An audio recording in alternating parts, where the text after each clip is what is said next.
What's going on, my Central Unit Galaxy? Is Central Man here. So this is my review of WWE Royal Rumble 2021. So we're going to start with the kickoff show match. We got the women's tag team title match. We got Asuka and Charlotte Flair defending the belts against Shayna Baszler and Nia Jax.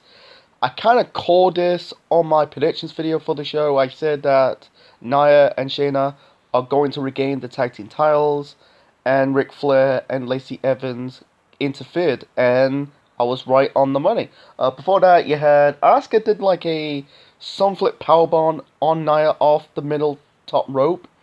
That was it's kind of impressive, because Nia's a big woman. Asuka, I don't say she's a small woman, she's about 5'3", 5'4", medium-sized woman. Anyway, that was impressive to see Asuka hit that maneuver.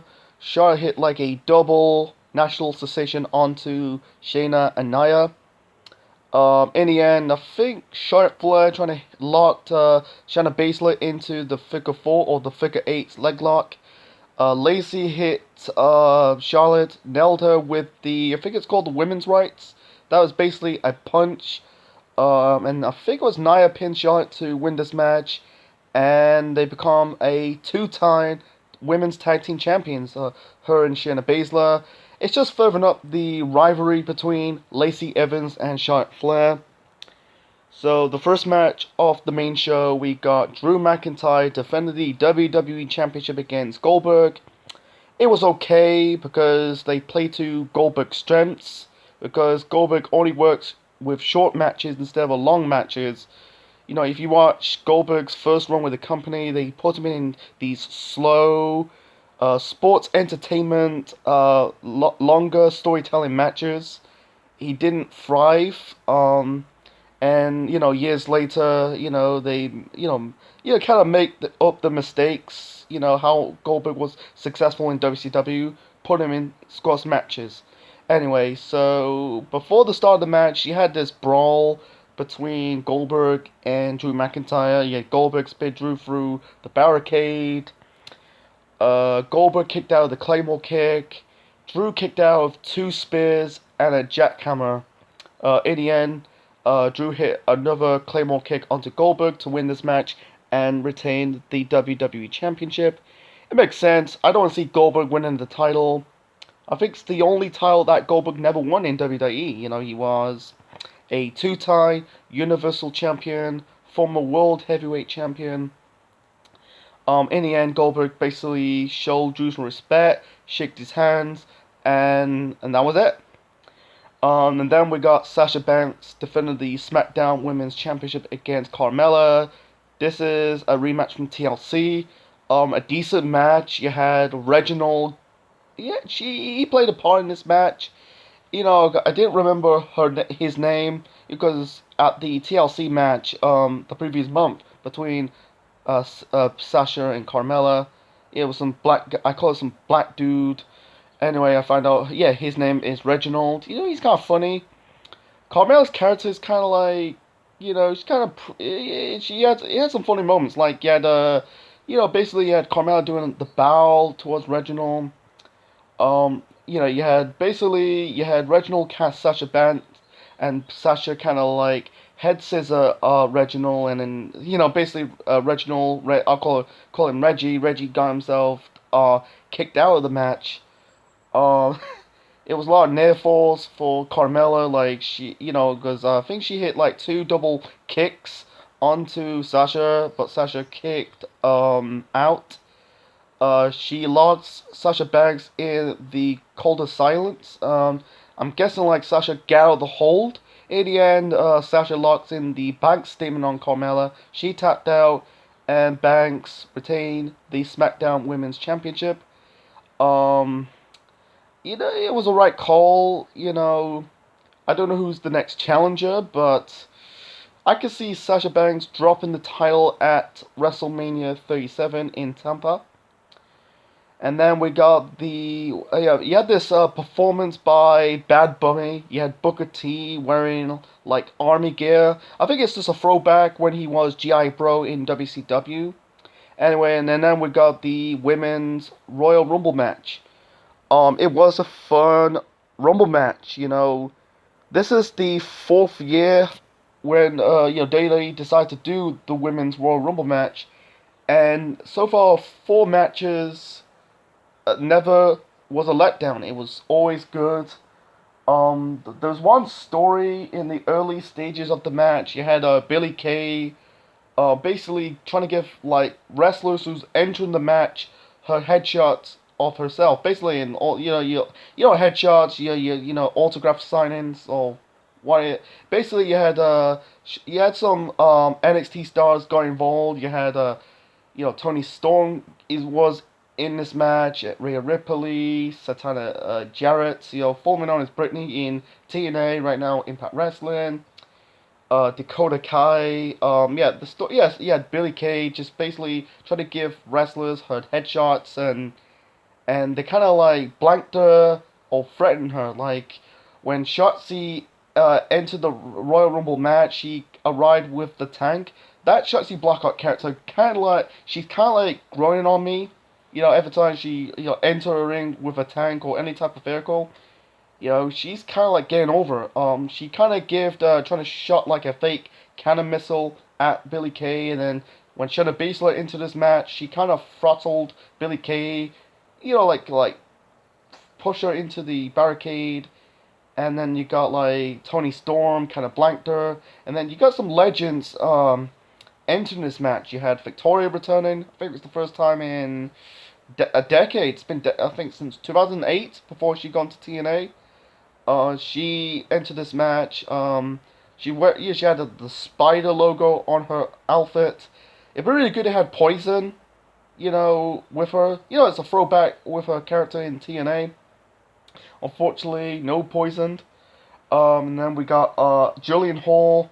Okay, she's okay. Yeah, actually, she's fucking terrible in the ring, but doing the whole singing gimmick, that was in the late 2000s, in the in the lateral stages of the Ruthless Aggression era, and going into the first 2 years of the PG era.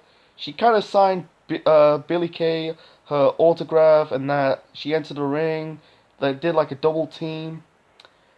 And we got the a brief reunion of the Iconics. I do not give a shit about the Iconics. I call it the shit Conics because I don't want to get into it. Another story, another time. I don't hate them as persons, but I just don't like them in the ring, in pro wrestling. They're just like so annoying. That's just me. You got Tori Wilson interfered, going into this match. Sorry. You got like the young and the old. The old stars and the new stars in this match. Bailey got eliminated. I was shocked. I was rooting for Bailey to win this. We'll probably do Sasha versus Bailey for the SmackDown Women's title at WrestleMania. Unfortunately, that's not the case. She got eliminated by Bianca Belair. It's a shame, but it's I was like, damn. I was going for Bailey to be into the dying stages of the match. You had this thing with Nia Jax, Shayna Baszler, and Lana. Lana eliminated Shayna Baszler. I could tell they're gonna give Nia another push because she's the Rock's cousin. She eliminated Shayna Baszler. Lana eliminated Nia Jax. And then they got pissed off, beat down the rest of the competitors in this match. And then you got the final two. You got Rhea Ripley and Bianca Belair. It's a back and forth, and Bianca Belair won this match, eliminated Rhea Ripley in the end. I was shocked that she's won. I never predict that she's gonna win. I think they dropped the ball with her. Since she called up to the main roster, she didn't do anything. But I think they're giving her this push. I could see her going for the SmackDown Women's Championship. It's unlikely they're gonna do Bailey versus Sasha Banks. Yeah, I've already seen it, but because I'm guessing Bailey still haven't got. I think she's got a rematch clause of the title. But you know, who I can see, you know, Sasha and Bianca at WrestleMania 37. That'd be good. You know, because Bianca is like strong. You know, like she's not super muscular, but she's like, you know, strong. You know, you got, you know, Sasha with the agility. You know, two black black women. You know, I think Sasha is a bit half black, half Hispanic. Yeah, yeah, I think the match was good, delivered. Like nothing like bad coming out of this match. You know, you had the legends coming out. You got the legends like Victoria and Tori Wilson. You know, Julian Hall not so much. You got the NXT stars like Rhea Ripley, Dakota Kai, Toni Storm, Shotzi Blackheart. You know, yeah, I was shocked. You know, and really, Bianca Belair beat her for the whole of this match. She entered at number 2 and went the whole way. She was kind of like the Iron Man in this match. So wait and see if she's gonna win the title at WrestleMania. We've got about 2 to 3 months until WrestleMania, and unless it's at, you know, I hope it's not at the Thunderdome. Rumors it's gonna be at the in Tampa, because it was originally supposed to be in Tampa last year, but it was, you know, moved due to the COVID pandemic. It was moved to the Performance Center. You know, did WrestleMania's Night 1, Night 2, Part 1 and Part 2, the one and only time. So we're moving on to, and also we got Alicia Fox and R-Truth. Oh, that fucking 24/7 title! Give me a fucking break. Hate that.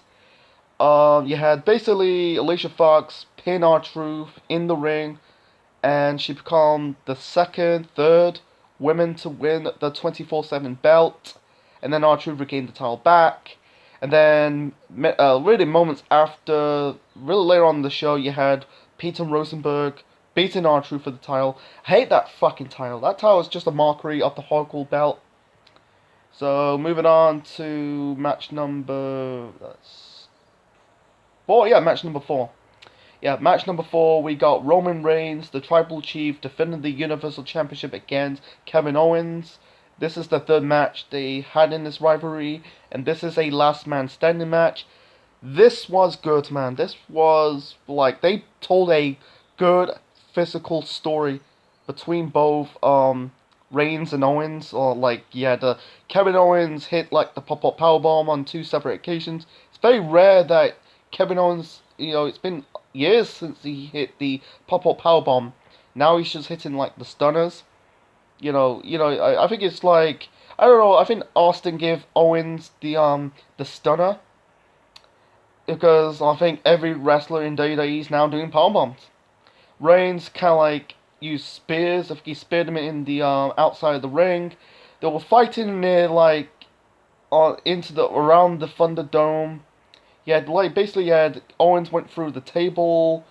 Like there was like multiple table spots in this match. You know, like Owens went through the table. You get Reigns thrown Owens off like the set of the Thunderdome into the table, and then the fight outside of the ring. Further right in the practice ring, you had basically Reigns run over Kevin Owens in the golf cart. I think it's a throwback when it was in the match between Matt Hardy and Sammy Guevara. I think it was at All Out last year. Yeah, I think it was All Out. Anyway, he ran him over. Owens did like a splash off the forklift, put Reigns through a table. He hit him with a mini ladder. This was getting brutal and physical. You had basically Kevin Owens locked Roman Reigns, his arm near the lights. I thought Kevin Owens going to win this. Reigns kind of thrown the referee into the lights, and then you got Paul Heyman unhook the handcuff. Reigns kind of like used the guillotine. I think that's his new finisher, the guillotine. It's kind of good. He locked Kevin Owens in the guillotine. He passed out. Reigns won this match and retained the Universal Championship. It was a physical match. I was going into it. It's a bit better than the Randy Orton Edge last man standing match at WrestleMania last year. That was a little bit boring, but it was still a good match. This was good, told a physical story. What's next for Kevin Owens? I do not know. For Roman Reigns, who's the next babyface to face him? for the Universal Championship? Wait to find out.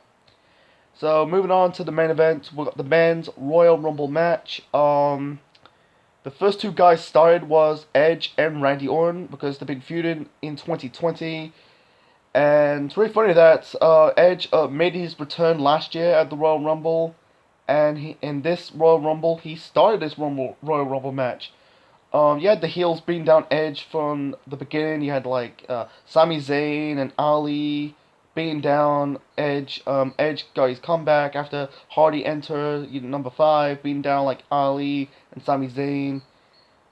Edge basically beating down Orton, like hit him with the jumping DDT onto the announce table, hit him with multiple chair shots to the back and the leg. The referees and the medical team escort Randy Orton out of the ring, out of ringside. I thought Randy Orton's unable to compete. It's a downer, but it didn't really hurt this match. You had some shocking returns. Like you got one shocking return of Carlito, first time in 11 years. I think he showed up when he inducted his father into the Hall of Fame. That was in like 2018. 2017, 2018. There were a lot. He had some comedy spots. You had basically like Nakamura's trying to eat the apple because trying to do Carlito. Carlito's gimmick. He's trying to eat the apple and spit the apple in his opponent's face. I think Nakamura's trying to net the apple, trying to eat the apple, but Carlito hit Nakamura with the backstabber. I think he got eliminated by Elias, and then he got the Hurricane interfered, entered this match. Why I keep saying interfered?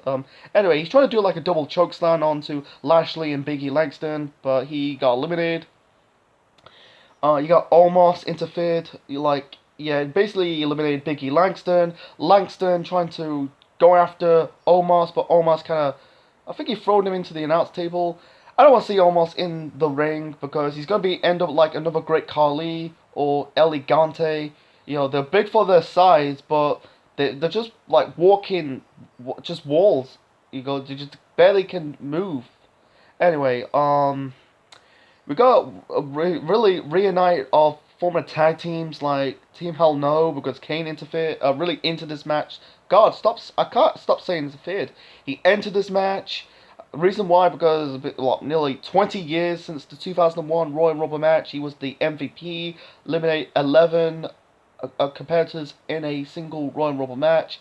You had the reunite of Team Hell No with him and Daniel Bryan. They did the hugging out, and then Kane chokeslammed Bryan.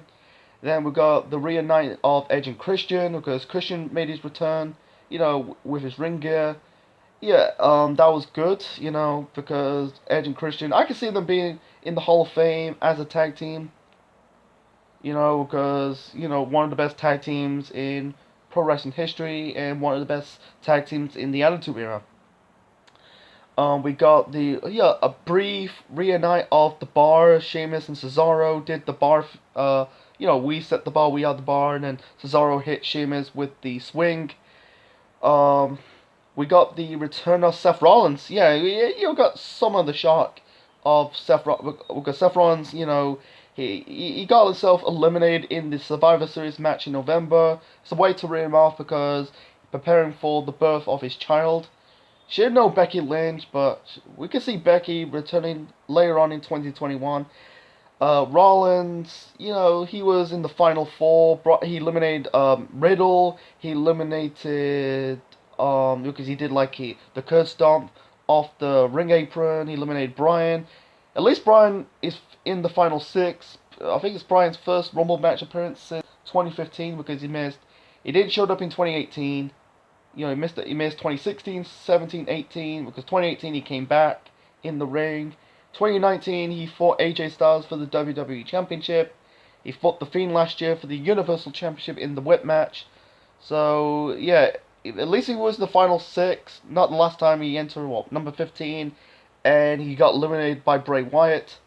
And speaking of Bray Wyatt, there's no Bray Wyatt in this match. It's Darren Shane. It's been a month since we've seen The Fiend.